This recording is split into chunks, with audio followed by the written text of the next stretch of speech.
Good evening and welcome to Omnibroslive. I'm one of your co-hosts, Omnidog from Omnidog's Vault on YouTube, joined as always by my good friend, Comics Guide 101's Lou. Hi, everybody. How's it going, buddy? It's going, man. Yeah, everybody's happy. Oh yeah, I just downed 10 wings and it was just like a drop in the bucket. I'm probably gonna order. I'm probably just gonna have a Panera delivered to my door in a few minutes. The thing is that you buy wings from like Walmart and from like Sam's Club and stuff. And they're not big. They're like the small wings. So like I could kill 10, 15 of them and I'm like, I'm still hungry. And do you make your own sauce and stuff? I try to. Yeah, I try to, depending on what I'm in, depending on if I'm lazy or not. And today I was just lazy, so I had some hot sauce laying around, and I was just like, yeah, let's just do that. Yeah. Can you get just drums, or do you got to get the flats too? I am a drum guy. Yeah. I'm a drum guy all the way. But what I've found is that if you get the Walmart bag that's just drums, they come with ice wings. Oh. Yeah, they skimp you on the wings, man. So I always get Walmart. You know who doesn't skimp? Oh. That would be InStockTrades.com. That is correct. Where you can get your collected editions up to 50% off. Loyalty discounts add 2% to that. There's always an Omnibros Live code at the end of every quarter. IST is kind enough to give us a $50 gift card to give away at the end of every month to a lucky viewer. If you're in the United States and you order $50 or more worth of books, you get free shipping, fabulous customer service, fabulous packaging. That's InStockTrades.com. Yeah. Yeah, baby. Anyway, yeah, man, it's been just kind of chilling here. It's looking like it's gonna rain in a little bit, so just relaxing and enjoying it. I think it's gonna pour here all day tomorrow. Do you think so? That's what the weather says. Oh, El Denver, thank you so much, man. You don't know how much that warms my black little heart right now. Is this the shadows thing? Mm-hmm. I really didn't think I'd like it until the energy vampire showed up. True Blood meets The Office. That's pretty dead on. Yeah. He's talking about what we do in the shadows. Yeah, you've been hyping this up for a long time. God, it started off as a movie by Taika Waititi, who it was one of his first films. I think it was number 2. It's a vampire comedy, and it's set in the style of kind of like The Office, where it's like they have sit-down interviews and stuff like that, and there's a camera going around as they get into hijinks. And it did so well, and it found such a cult following that it now became a TV show on FX.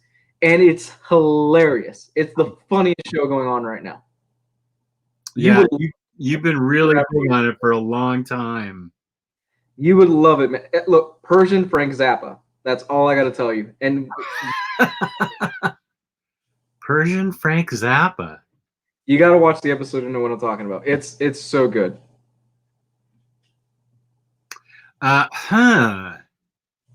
Okay. Well, I've got about 6 other things I need to catch on before I add anything to the list, but I definitely do want to see that. It's worth it. It's worth the time investment, and they are geniuses on that show. They are just hilarious. I'm seeing more and more references to it as to how brilliant it is.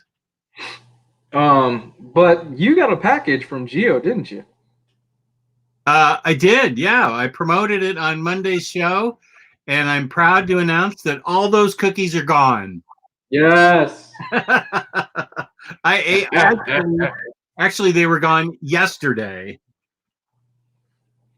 I finished them off yesterday. How was that, man? They were good. I think I like the, I did like the cameos a lot, but the bimbos were really good.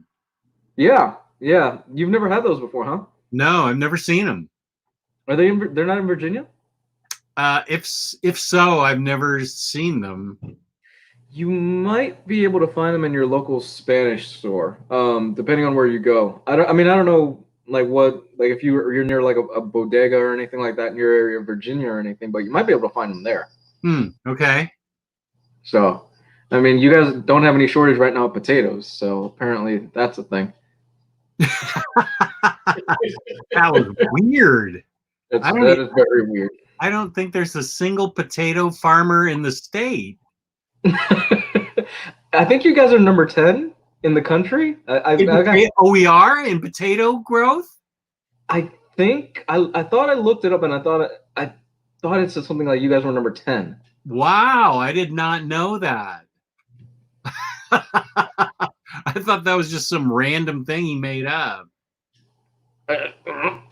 Who knows at this point? Who knows, man? Yeah. Yeah. Well, yeah, no, I have not.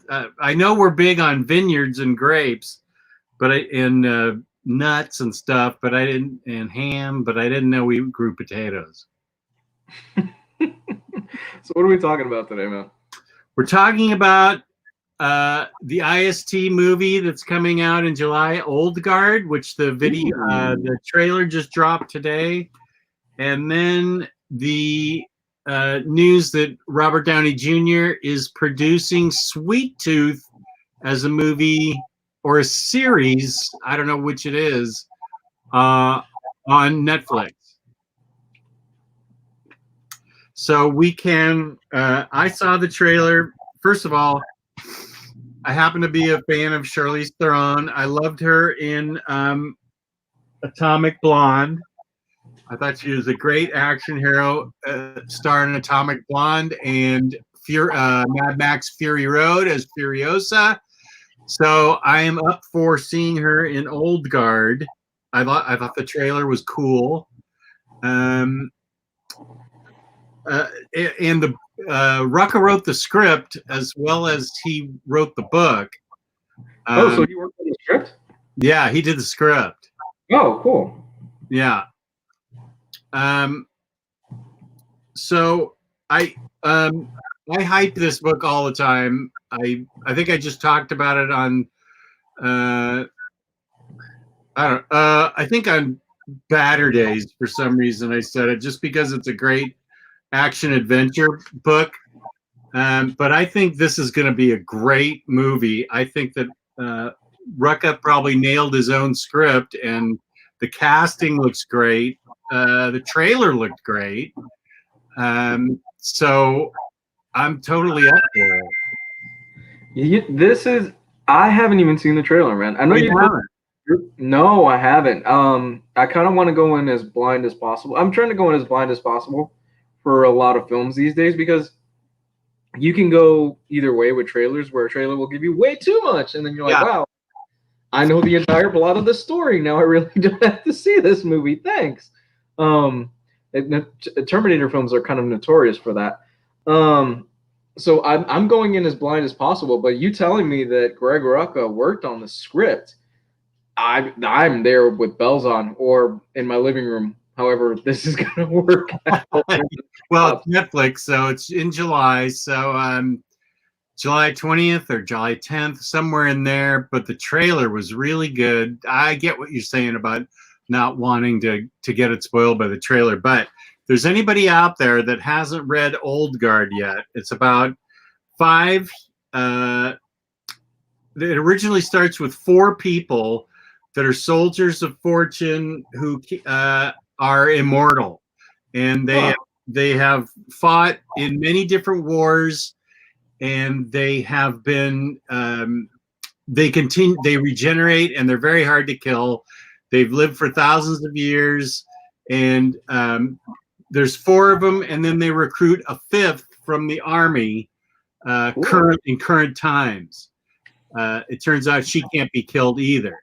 The problem is it was a lot easier back in like the 1600s and 1800s for them to disappear after a while. After having a life, they could disappear. But now with the internet and cameras everywhere, they can't disappear as well because of facial recognition and stuff, and they end up fighting against people who are trying to track them down and find out what makes them immortal so they can monetize it. So it deals a lot with their past adventures. It deals a lot with current mercenary stuff that they do, but it's a lot of boss action with trying to deal with these people that are hunting them. And this book is great. I'm working on book number 2 for it. And I just urge everyone to get this book and make sure you watch it on Netflix.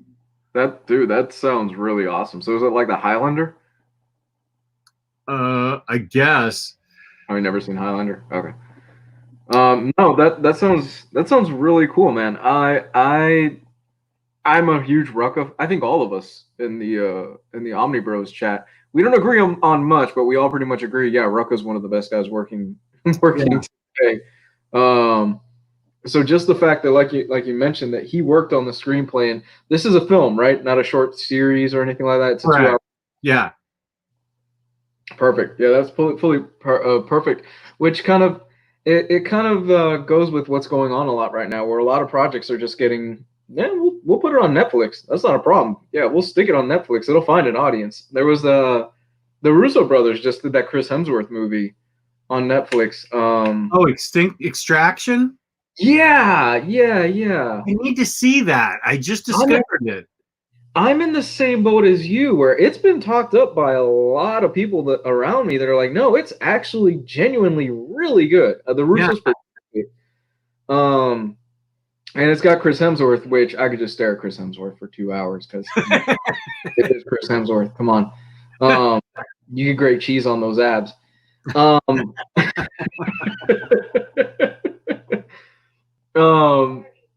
So I am down for that. I hope more projects get kind of the Netflix treatment where, yeah, this really isn't going to probably make big bucks in the movie theater and it probably won't get exposure, but if more guys like Rucka, they can break out into the Netflix model or into the Amazon model, and they could get their stuff published and they could get their stuff shown on there, and that could lead to them getting bigger projects and we get better stuff from them. I'm all for that. I can't wait. Yeah, I definitely heard about Extraction today, and I really want to see it, and obviously I'm down for Old Guard, so. But first, I have to watch all 27 episodes of Anne with an E with my wife on Netflix. That needs to happen first. You are a good man. You genuinely enjoy Anne with an E, though. I do like it. Well, I'm an Anne of Green Gables fan. I love the books. I love the movie that came out, the movies that came out. And this is a well-done show, and it's something I can do with my wife because lots of stuff that I like on TV is just too dark for her. And she doesn't dig that. She wants something, if it's not an uplift, it doesn't have to be a Hallmark movie. I mean, it just needs to be neutral or fun or reasonably positive, just not super dark. And we start a lot of stuff and don't finish it because it's so dark. Maybe it's just with my age, but I'm kind of also getting that, or, with everything that's going on around, I really don't want to see a 10-episode series that's just going to depress me and make me feel blah, like at the end of it. I'll watch that stuff when I'm in the mood for it, but I don't want anything to kill my buzz, especially with everything going on in the world today. So yeah, it's the same thing with comics right now. It's the same thing with all the media that I produce, where they just announced, the next Batman movie is going to be the darkest one of them all, and I'm like, I'm good. I'm good, man. I don't really need to see another grimdark Batman. Yeah, I don't know. We'll have to see. I don't know. But so then the other thing we were going to talk about, and I know it's a book close to your heart, and I just finished it for the third time today, and that is Sweet Tooth. Oh my gosh. This was the first Jeff Lemire book I ever read. It is 3 deluxe editions. Mm-hmm. And I don't often say perfect for a series, but this was pretty much perfect to me. This had enough world building and character development where you really cared about the characters, lots of action, plausible plot, and one of the all-time great endings in a book. I absolutely agree. It ends. I felt it ended rather abruptly the first time I read it, but he sticks the landing. Right. What is it about Sweet Tooth that you like so much?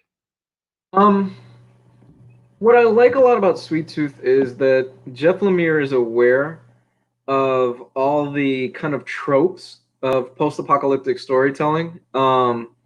And he really does a good job to kind of turn your expectations a little bit towards away from it, where you're thinking, oh, well, this character is obviously going to be like this. It's kind of the stereotypical thing.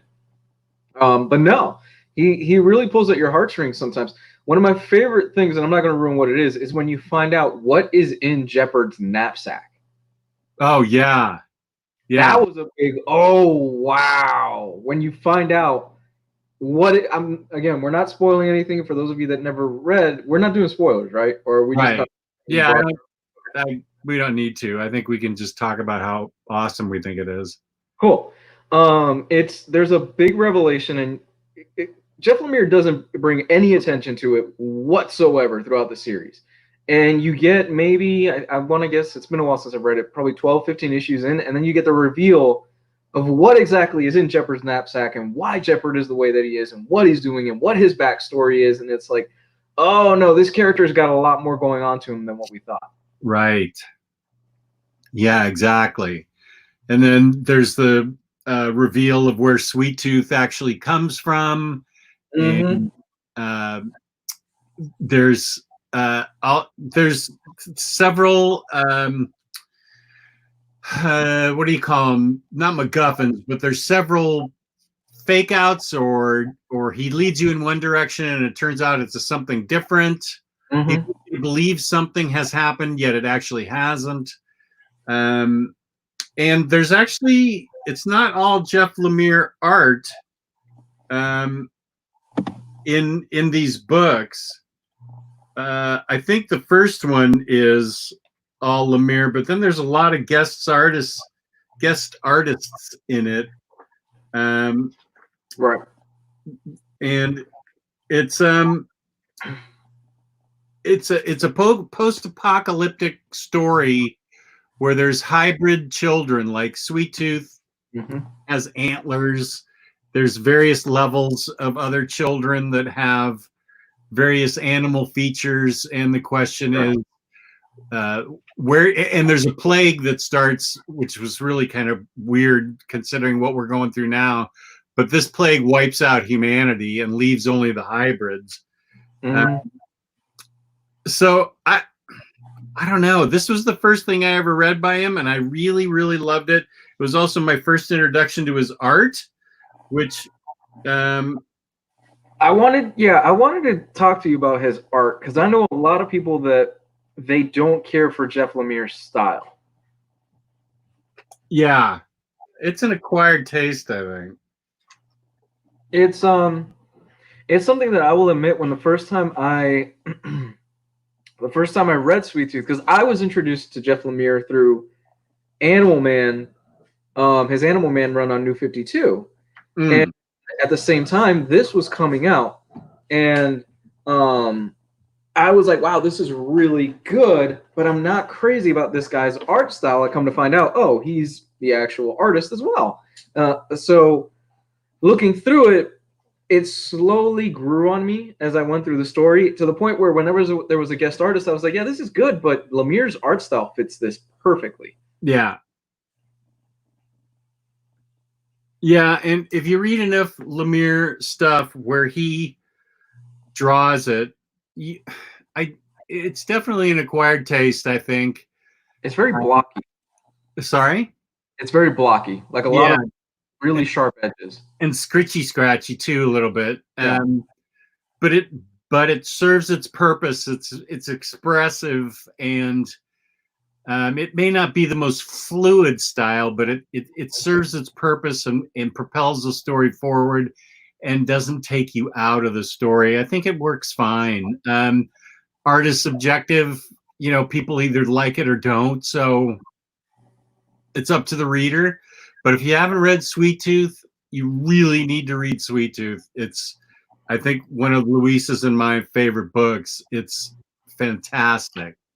Oh, 100%. And the thing is, I mentioned earlier that he kind of rushes the end. I felt, again, I haven't reread it again, so maybe you didn't feel this, and maybe you're like, no, he stuck the ending and he didn't rush through it. So I want to hear your 2 cents on that. But I felt he kind of, there was so much, because he does a time skip towards the end. Yeah. I was like, there's so much there that I kind of would have liked to have seen this go maybe another 30, 40 issues to see what happens between that time skip in the end. And he just announced he's coming back to the project, so maybe that's the case where we're gonna get what happened in that chunk of years that he does. He does like a 20-year time skip or something like that towards the end of the series, something along those lines. Yeah, it's a big time skip. It's a couple of skips. It's like Sweet Tooth as a dad, and then Sweet Tooth as a granddad. Yeah. It's he basically pulls up Brian K. Vaughan, because Brian K. Vaughan has done that in like 2 or 3 series already. Oh yeah. Yeah, he did it. He did it for Why the Last Man, and he does the time skip for Ex Machina as well, for in like the last issue. Well, it didn't bother me. The ending didn't feel rushed to me, but there's a lot of stuff in the chat, and I think you said maybe that's what is going to be covered in the new Sweet Tooth book that he's working on.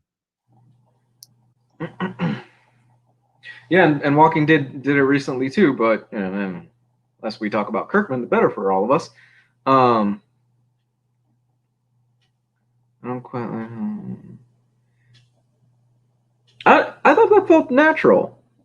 Sweet Tooth and Becky? Yeah, I thought that felt pretty natural to me. I liked it. Yeah, I thought it was fine, but I guess that's, you know, another personal thing. What was the name of the beaver? Gus. Oh, I love Gus. Good. I love Gus. Yeah, Gus is great. Well,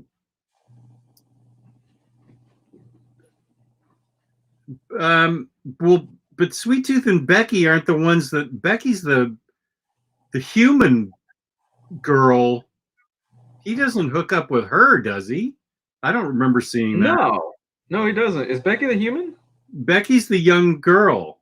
I thought Becky was the pig. Yeah, the pig-nosed girl. I forget her name. I'm looking for it now.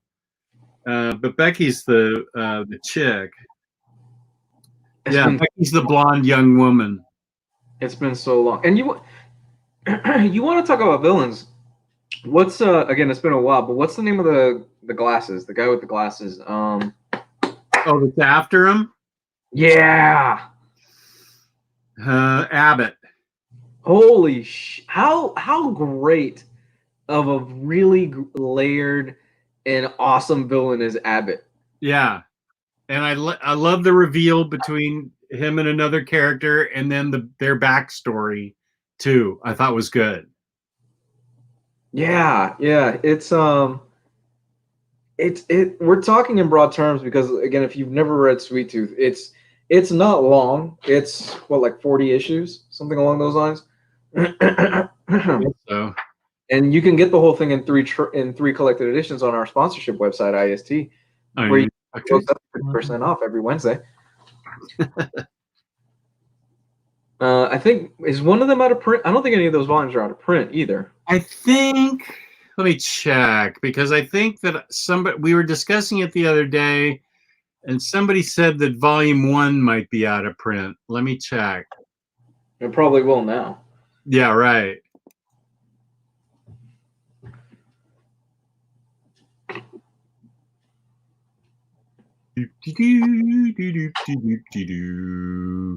Yeah, Sweet Tooth Book 1 Deluxe Edition's out of print. It is? Yeah. Oh, that'll get reprinted, I'm sure. Yeah. Hey, stop. Oh, leave the cat alone. My Boston Terrier likes messing with the cat for some reason. Yeah, it's become a habit now. So, yeah, this is in just started with Robert Downey Jr., which sounds great. He certainly has the credentials to make this needs to be. I was not familiar with the casting except for the guy from Saturday Night Live, Will Forte. Yeah, Will Forte. And maybe one other person, but it turns out somebody else is playing Jeopard. So I don't know any of the I don't know any of them. Jeopard. I don't know. I'd like to see. I don't know who I would like to see play Jeopard. Get Jeff Bridges. Get somebody like that. Get somebody grizzled now. Yeah, he's grizzled enough because Jeopard is a grizzled, old, tired man. You need somebody that really portrays something like that. And I can see Jeff Bridges doing something like that. Yeah. Yeah, so those are our 2 topics. Wow. No, it's been kind of chill here. So what's going on over there? While you guys fire up some questions to us, and we'll go ahead and answer them. Yeah, if you have any questions, feel free to fire them out to us because we've covered our topics. Yeah, we're kind of short-staffed today, guys, so we apologize for that. Let's see. I did read a manga. Stop. I did, because for the Omnidog and Omnicat show on Sunday, we're going to read the same books. Kristan and I are, and give our opinions on it. And I read Tomy today. Oh, man. That barely counts as a manga. What do you mean? I had to read it right to left. I'm joking. I'm messing with you. Barely counts as a manga. This is manga, man. How was it? I'm trying. What's the book that I like so much with the spirals? Uzumaki. Yeah, Uzumaki. It wasn't as good as Uzumaki or Dissolving Classroom. I felt it was a little repetitive. I like the idea of the main heroine being so beautiful that she is like a succubus that entices men to murder her, and then she comes back to life all the time in various forms. But it took a while to read. This is a thick book. It's I've only dived into Uzumaki. I've never dived into the other books. I think there's 3 or 4 out right now of Junji Ito's works. I'm not entirely sure. I'm sorry, there's what? I think there's 3 or 4 out right now, right? Of Junji Ito's works. Let's see. There's Shiver. There's Tomy. There's Uzumaki. He has Frankenstein. Dissolving Classroom. This is the only mangaka or whatever they are that I know, because his stuff is the only stuff that I can easily sort of follow. It's all hard for me to follow except for his stuff. Shiver, Tomy. I feel like there's and Gyo. Gyo? Is it Gyo or Gyo? Is that how do you pronounce that? Gyo. Gyo? I don't know. I'm probably saying it wrong. Here's a question from you from Led Brazil. What's up? Can I read BPRD or Ape Sapien without reading all of Hellboy? BPRD, yes, absolutely. Ape Sapien, God, it's been a while. I say yes up to, I think, volume, I want to say 2 or 3, and then it kind of goes off on its own way. But my recommendation for you is to read BPRD, because one, BPRD is awesome. And I think in some ways it's actually better than Hellboy proper. It's certainly easier to read because there's more of a connective through line to it. So yeah, that's my recommendation, man. Jess, I need to pick up my phone real quick. It's my Uber. It's not my Uber. It's my food delivery. Your food? Okay. Thank you, Freddie. I've heard the term a lot, so I did know that word. Let's see. What do you guys think of Ruby Rose leaving Batwoman? I have not seen Batwoman, but I will say it's odd for somebody to leave after one season. I have no idea what the there has to be some kind of behind the scenes thing. She didn't dig the role. She didn't like the scripts. She didn't get along with somebody. The director didn't dig her. There must be some kind of thing. It's not like she decided. It's not like she's Meryl Streep and she has movies to make or something. I would say something must have been going on behind the scenes that led her to leave, because generally, I think that once you're on the CW, they'll let you go for quite a while. I haven't seen a show canceled yet. Green Arrow ran for like 7 seasons. So something must have been wrong. But I haven't seen it, so I can't tell you. So we were going to talk about this on Sunday, but oh, okay. If shout out to the Mad Titan podcast. If you guys haven't subscribed, listen to him. It's Jay and another guy. The dude's hilarious. He actually works in Hollywood and he works around the circles and stuff like that. And what's actually going on, apparently, again, this is he said, she said type of stuff, is Ruby Rose she wanted basically like just to show up to work 1 or 2 days a week, and that's not how those shows work. If you are doing those types of shows like Arrow and The Flash and stuff like that, it usually takes about 8 days to film a single episode. So apparently she was really difficult to work with on set. Oh. And she wanted things her way, and they just couldn't get along, and basically she was just a terror on set, and whatever she didn't want, and she was injured, and basically it was just a nightmare on set the entire way through for that first season. Not only that, she almost lost her life. She was injured. Oh, wow. Yeah, so that whole first season was just a nightmare to work with her. So they're replacing her. One, she's not a great actress, to be honest with you. So no real skin loss there. There's a reason she was mute in John Wick 2, and she didn't have any speaking lines. So really, it comes down to they'll find a better actress, I hope. And I know somebody's going to get mad at what I'm going to say, but let's be honest. The reason she was cast was she's attractive. She's openly bisexual. I don't even know what she's bisexual. I believe she's bisexual, lesbian. And they were like, well, she's a big get right now. She's just coming off of Orange is the New Black. Let's hire her. And that's my food. Okay. Is she Australian? I didn't know that. Canadian Invincible Comics.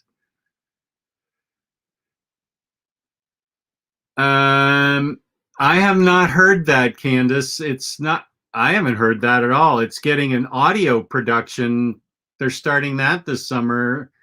A regular audiobook type thing, an audio podcast with lots of big name actors. But I haven't heard Netflix at all. I think you may have misheard that in the nicest way possible.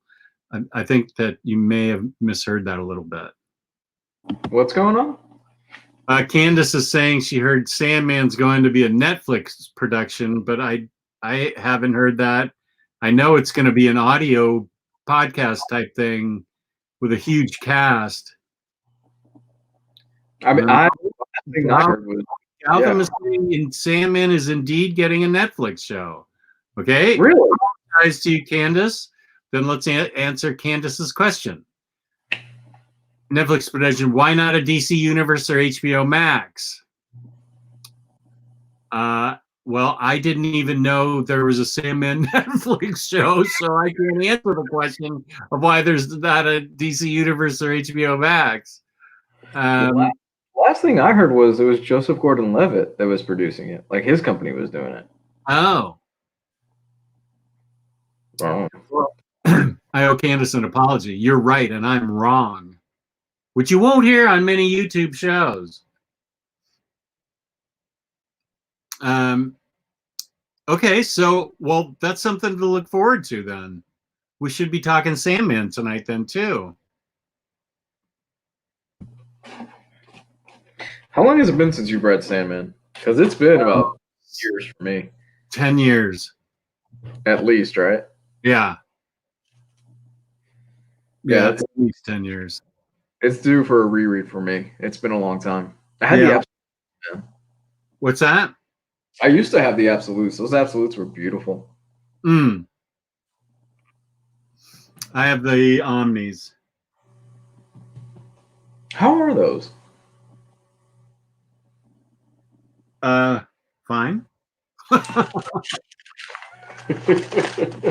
I don't know that I was, well, no, the art is in a lot of it is really good, so it demands absolute form, but I already had started the Omnis. I had already started in Omnis, and so I decided not to go back. Damn it, they forgot my pickle.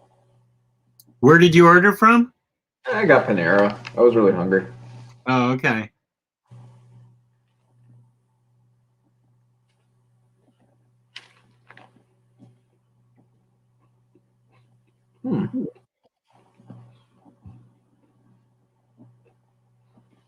Okay, so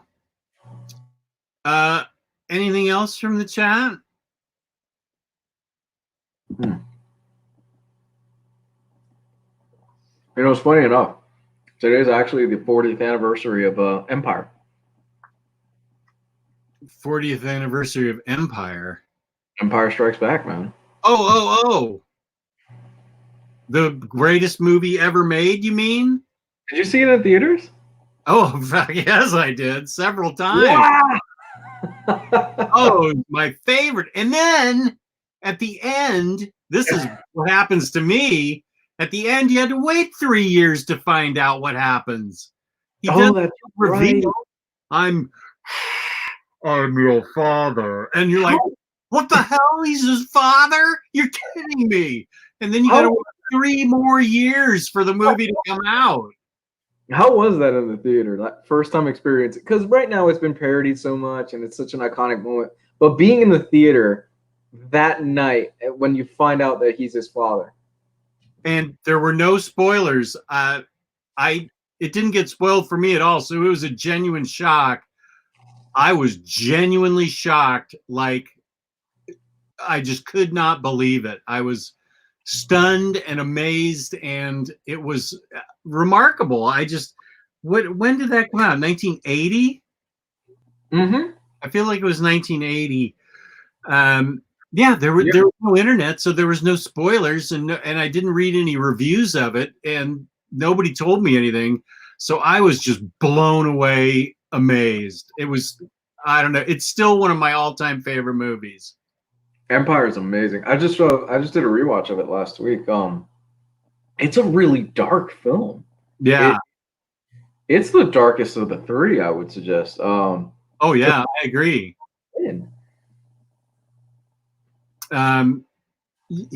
Yeah, I just think every bit of it is amazing. Yeah, that's why it's one of my top 5 as far as movies go.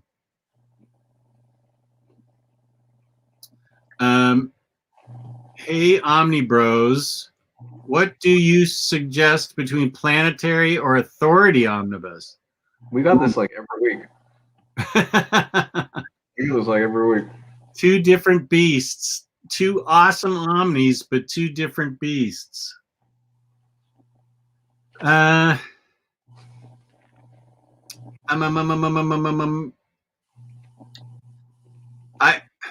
God, I love them both so much. I'll say planetary. Ugh. Agreed. Okay, there's your answer. And it's not to kind of bring down authority, because authority is great, but planetary is so much bigger in terms of scale. And not only that, you get to see what's the artist's name? I always forget his name. Cassidy? Yeah. You get to see John Cassidy grow as an artist and become the artist that you know and love, the one that would eventually go on and do New X-Men and all these different projects. Planetary took Warren Ellis like what, 10 years to finish? I guess so. Yeah, I only got it in collected form, but I think between singles, it took forever for the singles to come out.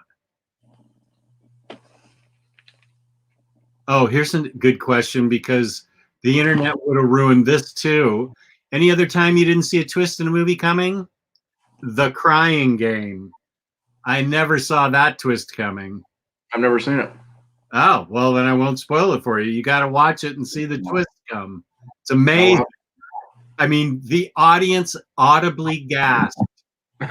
It was a super amazing twist. I never saw it coming. Never. And it blew me away. I'm a 90s baby. No, I was born in 89, so technically I'm on that borderline. So for me, I saw Fight Club when I was like 14. Mm. I didn't see it coming. Mm-hmm.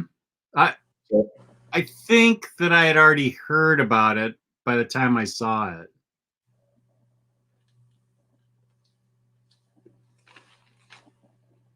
The thing about Fight Club is he doesn't hide it. Like Fincher doesn't hide the fact that Tyler Durden is in fact just in the guy's head. It's in plain sight. You just aren't looking for it. Yeah. Yeah, Usual Suspects. That's another one that was a big shock. I didn't see Sixth Sense coming either. That's a Mars Eclipse. That's a good one. Yeah, Sixth Sense blew both me and my wife away. That was really that was a big shock to me. Really?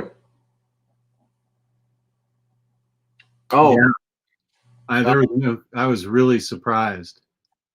Recently, it's not really a twist, but it's a reveal.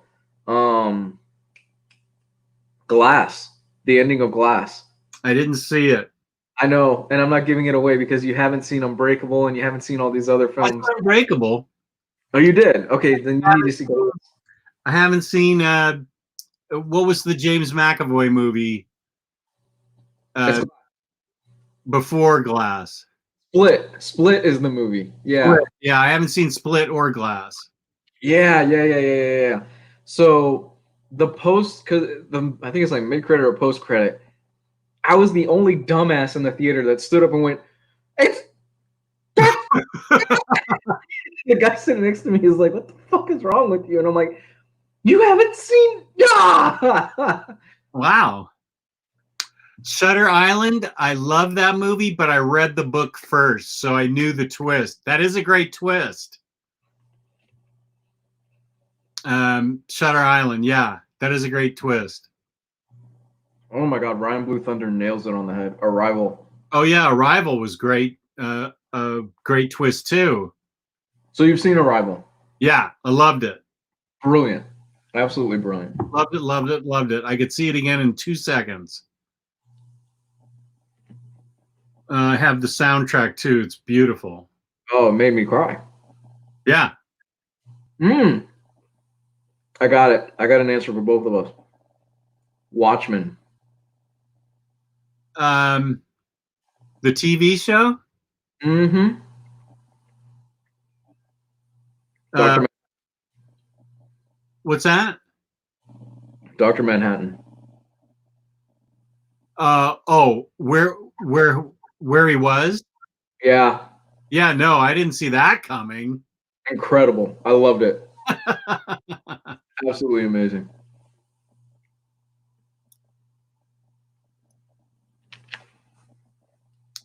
Yeah, you're right. That was That was. It's one of those things where, and we've talked about Watchmen before, but it's one of those things where Watchmen is so good. I like it just as much as the graphic novel. I'm not sure I can disagree with that. I felt like that was the perfect television show. It's the best superhero show. That was one of the best shows I've ever seen. I don't know. There was nothing wrong with that. It was so well done. Everything was absolutely covered. They covered every base, no loose ends, no kind of open-ended what's going on here. I love that show. Right. The casting, Jeremy Irons as Ozymandias, as a basically an Ozymandias that's losing his mind, is so brilliant, so good, man. Yeah, I love that he ends up being a statue.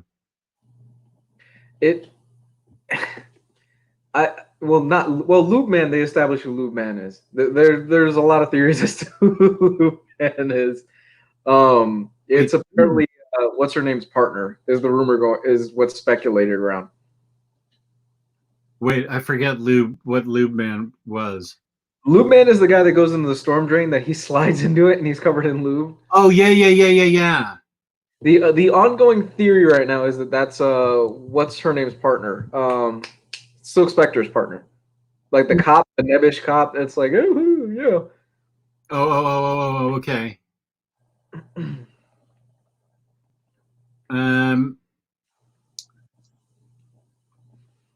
Guys, what's your first purchase when LCS opens back?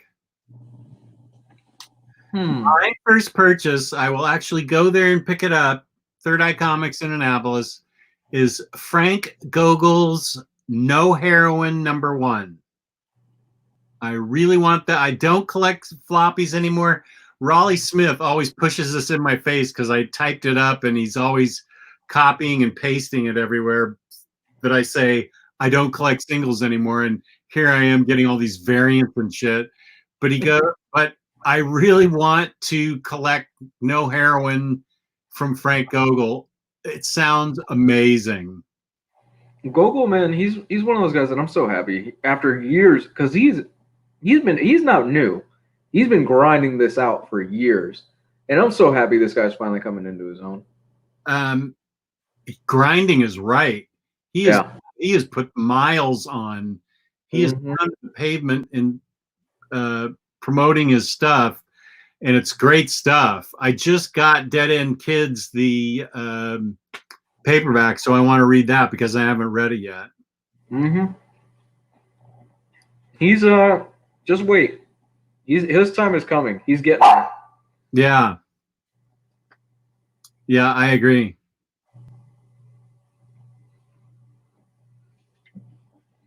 Anything else for reading? Oh my god, I'm reading so much.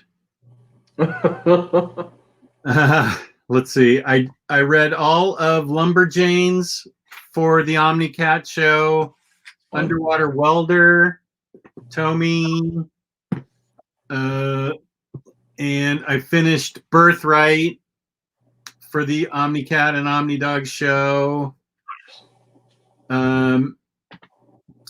I'm reading Sunstone again.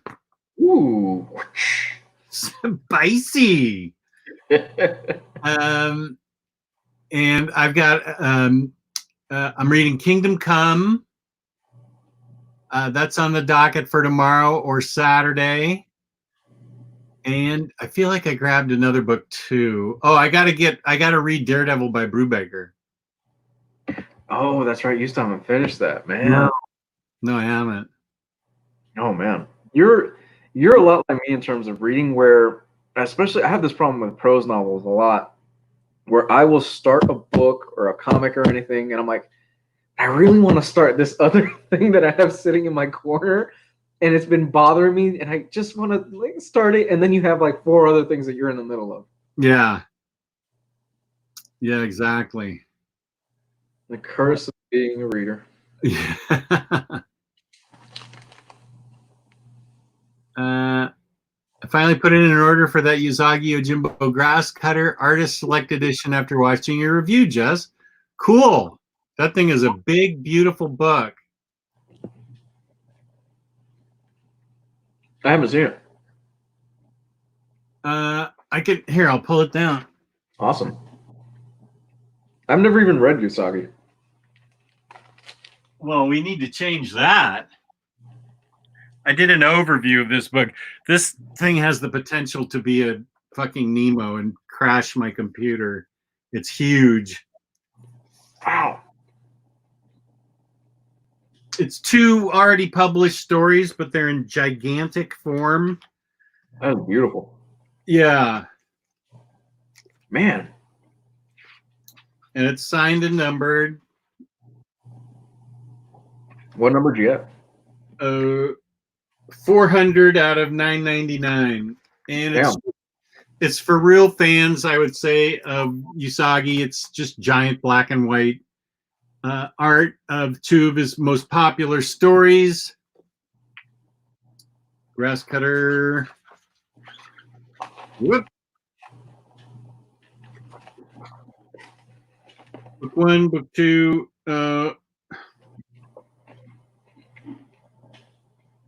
Yeah, so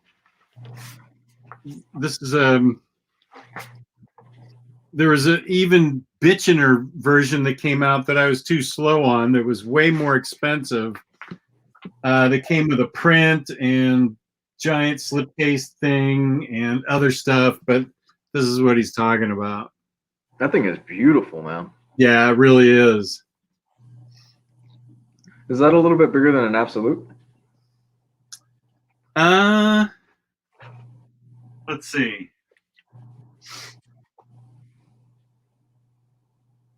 Yeah, it is a little bit, by about half an inch. Oh, wow. And it's a thick bomber. Oh, man, that thing will barely fit in a calyx. This artist select collects both storylines of the Eisner Award-winning Grass Cutter epics. So, it's heavy.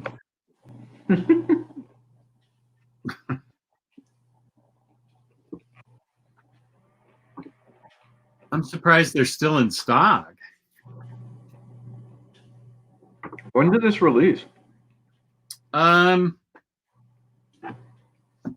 Gosh, I feel like I've had it for a while. What are we in, May? I don't even know how to judge time anymore.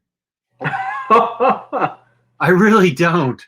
I'm so glad my wife got me that clock that tells me what day it is, because I just don't know anymore. It is the year of our Lord 2054 at this point for all. Yeah. I would guess maybe December or November of last year. That's okay. Yes. I don't think it was this year. Which feels like 3 years at this point. Oh my gosh. Here's a good question. I know the Jonah Hex Omni changed names, so is the Weird Western Tales book that came out the Omni, or is that a different format? It's a big it could be called an Omni, but it's a big oversized hardcover. It's just a big, it is oversized and it's big and thick.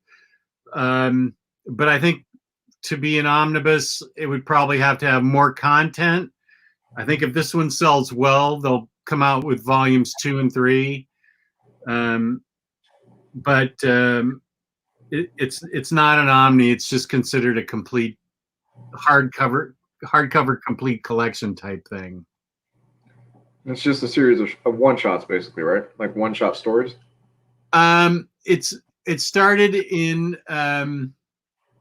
Weird Western Tales 10. Okay. And then, oh no, wait. Was it All Star West? No. Weird. Okay, here I am leaving the camera again.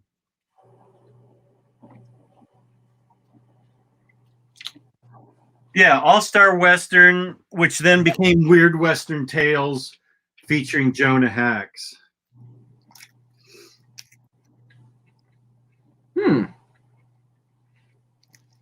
Yeah, I thought it was he was All Star Western 10 as his first appearance.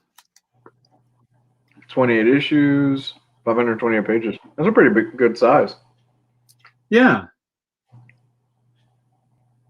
Yeah, these are fun stories. I remember really digging these as a young dog. As a young dog. Pup. Were you a fan of Westerns as a kid? Yeah. Were you? John Wayne, Clint Eastwood, all that stuff? Oh, sure, yeah. I totally dug them. We don't get enough Westerns these days.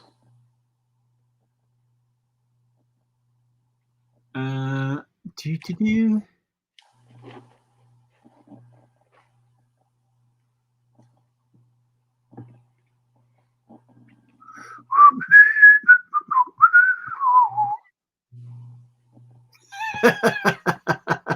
One isn't on camera, the other is eating. Who's in charge of these people? I don't know anymore. We've talked about this, Gotham. I don't drink, but I mean, I'd be happy to observe the other guys getting blasted. It'd be fine with me, but I don't drink, so I couldn't participate. But we've often talked about doing a drunk show. So I would have to, I'd have to be the moderator of that. I get giggly. Giggly drunk. Ryley gets filled with hatred towards Civil War II. Ryley gets angry. Ryley gets angry. Oh, Ryan with Thunder, good for you getting the 6-gun deluxes and 4 of the 6-gun deluxes. Good. 6-gun is great. I highly recommend that book.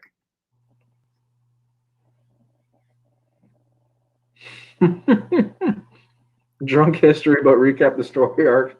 Let me tell you about Sandman, kid. Have you read Naruto? I think that's a manga, right? Yeah, I've never read it. I haven't read it either. Sorry, Real Slim Shady. Sorry, pal. I just never got around to it.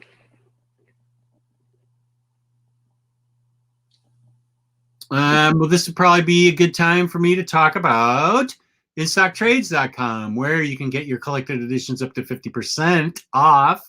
Loyalty discounts, add another 2% to that. There's always an Omnibros discount code every quarter. At the end of every month, IST is kind enough to give us a $50 gift card to give away to a lucky viewer. You have to be watching live, though. Order $50 or more in an order worth of books, and you get free shipping in the United States, which is amazing. Fabulous customer service, fabulous packaging. That's InStockTrades.com. There you go.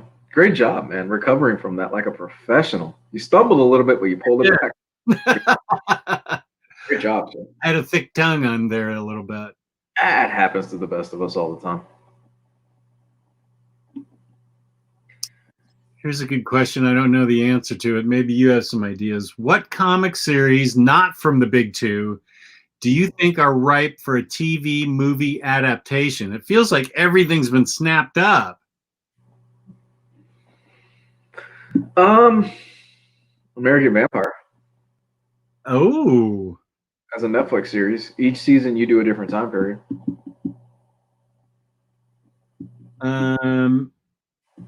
Irredeemable. Oh, yeah.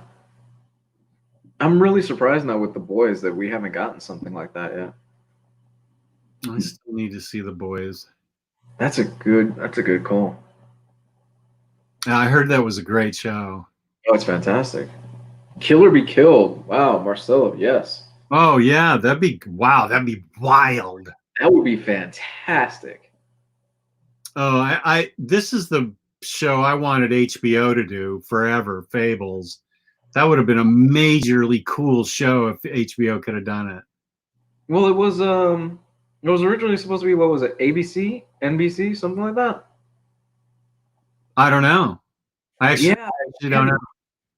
Willingham was shopping it around and he pitched it. I think it was like the ABC or NBC, something like that. And it never got too far. And then like a year later, we get Once Upon a Time. Oh, I know. I refuse to watch that. It's like, all right, whatever, man. Yeah, come on. Scalped. There was a pilot for Scalped.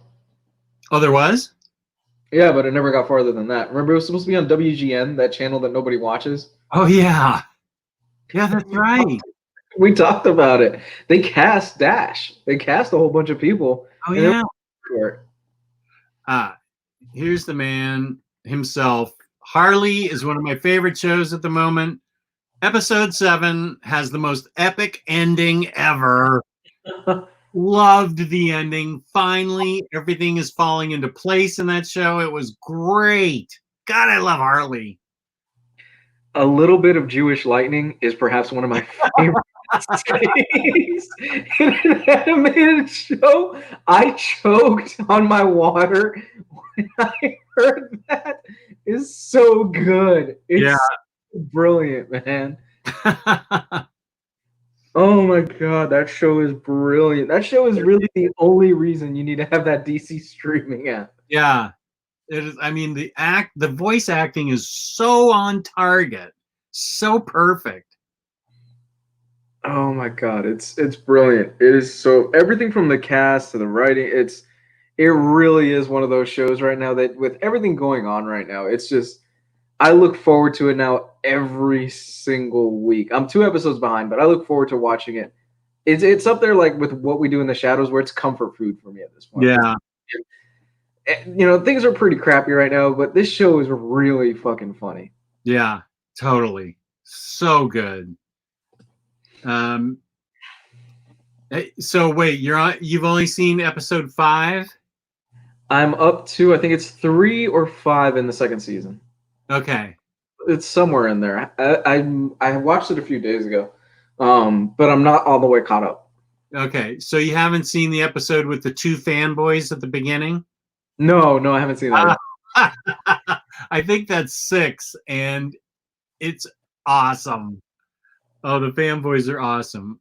Billy Nays, Jess, is Harley your favorite character? Yeah, she is. She's my fave. It's been like that for a while. You've been ever since the New 52. Harley is that's the one that made her my favorite character. That's Jimmy Palmiotti and Amanda Conner, man. They brilliant, both of them. Yeah, they converted me. Mm-hmm.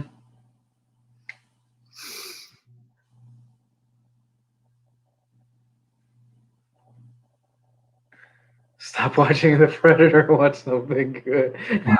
Oh, fuck you. No, I know who that is. All love, man. Thanks.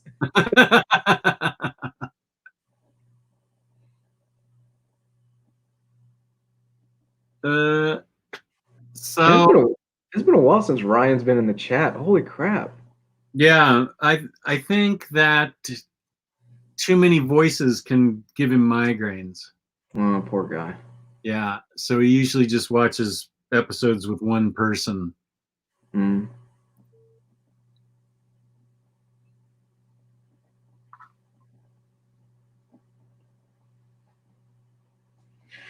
What's happening with the DC streaming service? Is it really ending? No. There's nothing that's been said if it's ending or not. I can't imagine it's ending anytime soon. Well, you know, they still got Harley Quinn. I think we talked about this on Sunday. I think everything should just move over to HBO Max and they'd be done with it. We're getting the we're talking about this Sunday as well, the Snyder Cut on HBO Max. Oh, God. Right.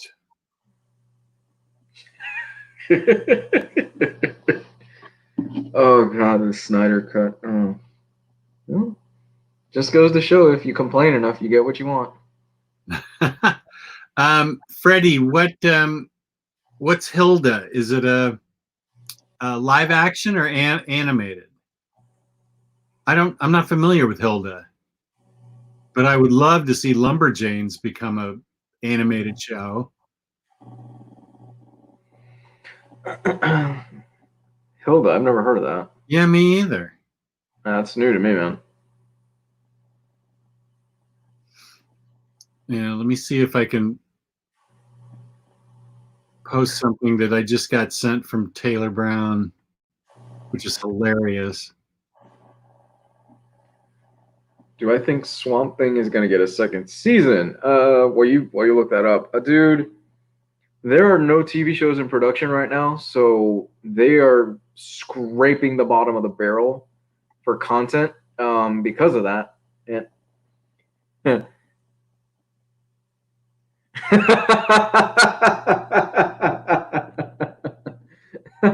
That's good.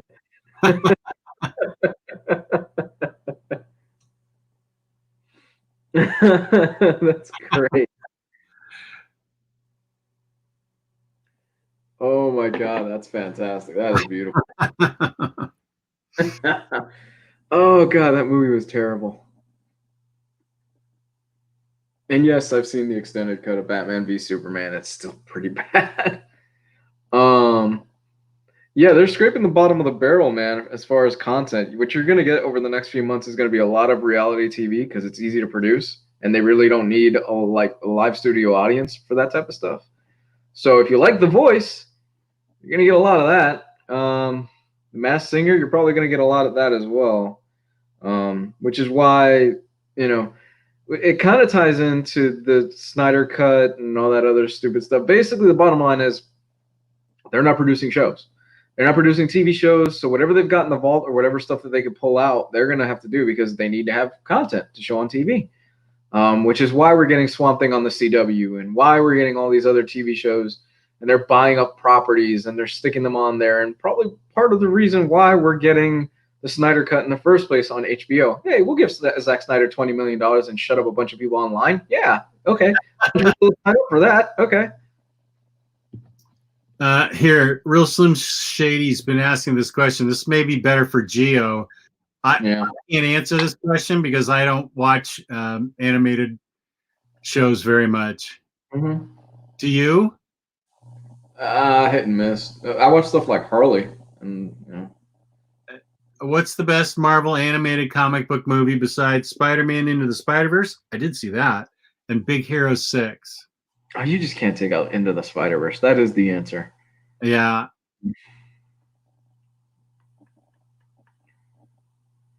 That's tough, man.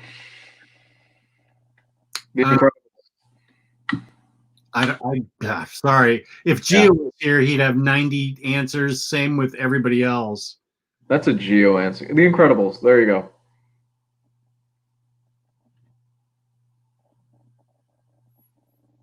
I need to watch Stargirl. I've heard it's pretty good. Yeah. I want to see that too. Yeah, I've heard that's actually not bad. Just show reruns of Cheers and Night Court. I've never seen Cheers. Oh, really? Great. Never seen Cheers. I have seen. I was still living at home when that was on.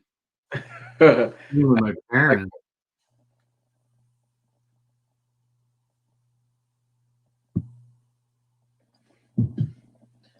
Oh.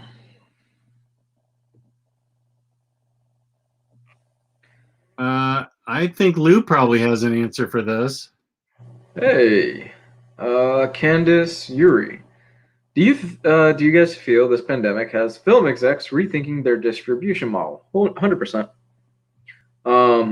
Yeah, 100%. Christopher Nolan is hell-bent still on, and in fact, they just released a trailer today for Tenet, which that's my most anticipated film this summer. He's hell-bent that, no, it's coming out in July, in movie theaters and all this other stuff, and I'm like, no, it's not. No, we're not even close to movie theaters opening up anytime soon. And if you do drop it, it's I don't know why he's holding on to it, but even if you do drop it in July, who the hell? Well, never mind, because I've seen the news. But who the hell is going to run to a movie theater and sit in there and watch a movie? No. I think it's a dumb move, and I think that, yeah, they're rethinking their distribution model. I would honestly hate to be anybody working in Hollywood right now that works in distribution, because just having to figure out, okay, well, we'll slot this film in August in the hopes that movie theaters will be back to normal-ish, because Wonder Woman's another one. Wonder Woman's supposed to come out in August, and they're going to market it as an August movie. What happens when it doesn't come out in August? Well, shit, we wasted money on marketing, so now we got to push it back even further. Yeah, what we're going to get is a lot more VOD. A lot of stuff is going to come onto VOD. I'm 100% convinced New Mutants is going to get switched over to VOD. That's great. I'm down for it. You know what? I will pay $20 at this point to see if New Mutants is a train wreck or pretty decent on VOD. I'll pay $20 to see Tenet in the comfort of my own home. That's not going to happen because of the budget and because how much Nolan has in the film. But yeah, they're going to be rethinking their distribution model for a while now. Especially, I'm more worried about physical disc content moving forward, and with VOD becoming more prevalent, and with films like Scoob, which actually was okay, wasn't that bad of a film. I thought it was just okay. Getting released on VOD, what's going to happen to physical media? Because I'm somebody that I love physical media. I love steelbooks. I love having the feel of a disc. What's going to happen with that stuff? Are studios just going to look at this and go, yeah, why are we spending money printing disc? Let's just release everything on VOD. You know, I'm more concerned about that. Interesting.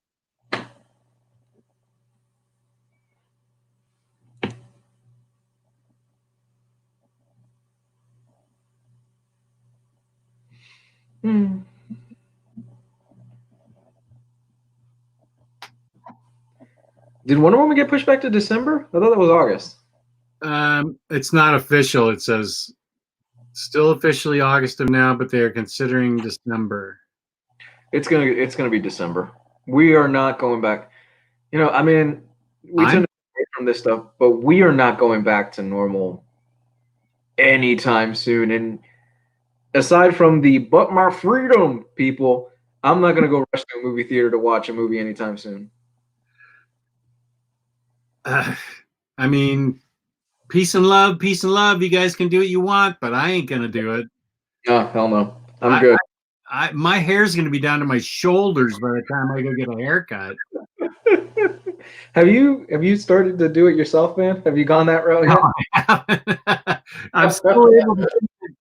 When my hair starts doing the wing thing, when it starts going out like this, that's for me to get a haircut. It looks like Mary Tyler Moore coming out. So it's getting close. I'm a couple weeks away from desperate, but I don't know. You can't get a haircut and wear a mask, so I don't think I'm going to be doing it for a while. Have your wife do it, man. I mean, I've seen some bad ones lately, man. Oof. Yeah. I mean, she could. Everything's fine except for my side wings. Who is Mary Tyler Moore? Shut up, man. Does your hair kind of, when it gets long enough, it kind of just curls? Is that how it goes? Okay. Yeah. It goes out.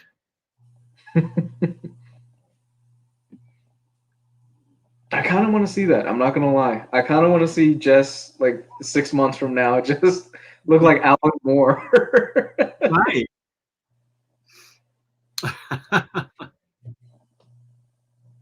Oh man, a lot of people are saying let it grow. The bowl cut. The bowl cut. Is it sad that I know exactly what Candace is talking about? The manscape? The manscape? I know exactly what she's talking about because it's been everywhere. Is that for your head? The other head. Yeah, that's what I thought. Yeah, that's exactly what it is.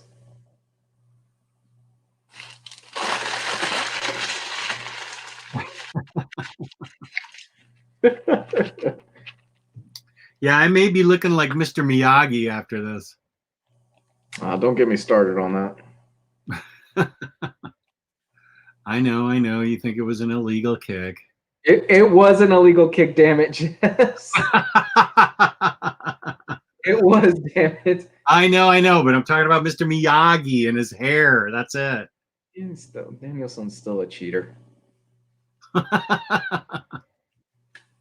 Yes, he's a cheater. Kid's a cheater, and he was the bad guy in that film.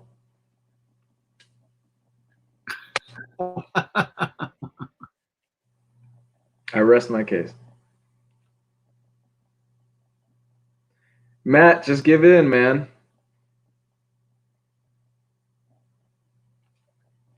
Does he need to shave it off?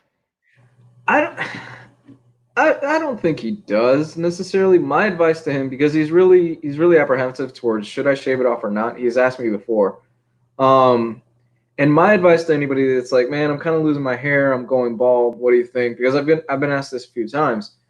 I'm like, dude, just take it down. It's thinning. Yeah, he's right. It is thinning. I'm just like, dude, just take it down to maybe like a 1 or a 2 and see what you think about it there. And then from there, it's just a matter of really taking a razor to it and then taking it down. My advice is always keep the facial hair, though. Right on, man. Mm-hmm.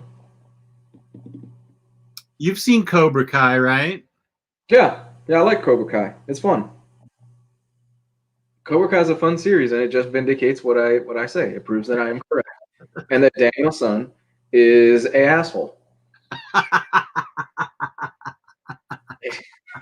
There's no ifs, ands, or buts about it. It proves it. Johnny was robbed. Thank you. See, people in the chat are Johnny was fucking robbed. And I hope Daniel-san choked on that damn trophy at the end of the film. Oh my God. He was. He told Dude, that movie's like 35 years old. Huh? That movie's like 35 years old. How long are you going to carry this torch? For the rest of my tombstone, it will say Johnny was robbed. On my tombstone, that's what it'll say. Good night, Ryan. Thank you for tuning in. Night, Ryan. This is early for him. Yeah, it is. He's usually a night owl. Oh, very much, yeah. Yeah. I don't know what the time difference is over there, but I've messaged him like 10 o'clock at night, our time, which is probably like 3 in the morning for them, and he's up. I think it's 5 hours. They're 5 hours ahead of us. Is it really? Oh, wow. Yeah. Oh, I heard this was really good. I read an article about it today. It's supposed to be like a dark comedy about Captain the Great. I'll check it out, man. Yeah, it's supposed to be really good. I just read about it. Oh, man. You know what you need to check out? It just ended. The Last Dance. I don't know if you were... Michael Jordan thing? Oh, it's so good. Taylor Brown told me that too. It's phenomenal, Jess. It's 10 parts. You could do it in chunks. And it's so good. Like they show you, they give you a behind the scenes look of the Chicago Bulls from, I think it's like 80, I forgot. It's like 89, basically. Their initial inception of the Chicago Bulls, that team that everybody knew, where you had Jordan, Pippen, Rodman, that killer team, all the way to the end of their life and what led to them breaking up over 10 episodes. And it's phenomenal, Jess. It's really good. Yeah. And what's that on? ESPN? It's ESPN, yeah. Yeah, all right. Yeah, it's ESPN, but it's great, man. You find out Michael Jordan is a petty motherfucker. He is petty as shit. Dude, LaBradford Smith. So apparently the story goes LaBradford Smith told Michael Jordan, "Nice game, Mike," after they beat him. Yeah, I remember this. Yeah, in the finals. Mike looks at him and he says, "I'm going to score more points than you in the first half than you will the entire game." And he blows them out the next 2 games. Yeah. You know how petty you have to be in your soul for you to ruin a man's career like that. And then you find out in the doc, none of that is true. That was something Michael Jordan told himself to motivate himself. Oh, really? Yes, it's revealed none of that bullshit was true. Jordan made it up to himself to beat the team. Wow, I didn't know that. He is that petty.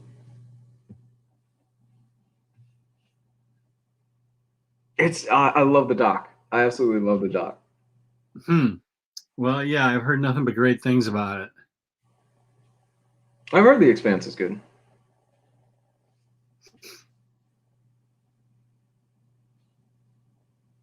Ugh.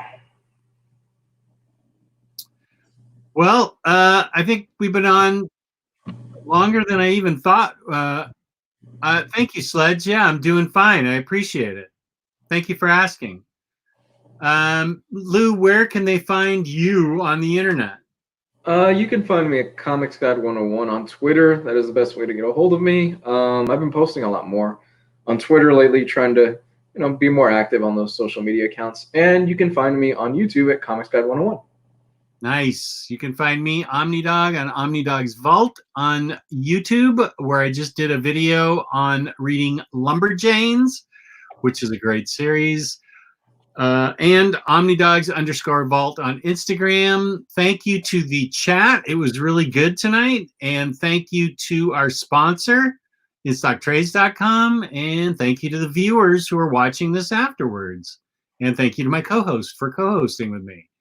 And thank you, everybody. Peace and love. Peace and love. Be good to each other. Don't drive crazy out there. Or touch anybody, or breathe on anybody.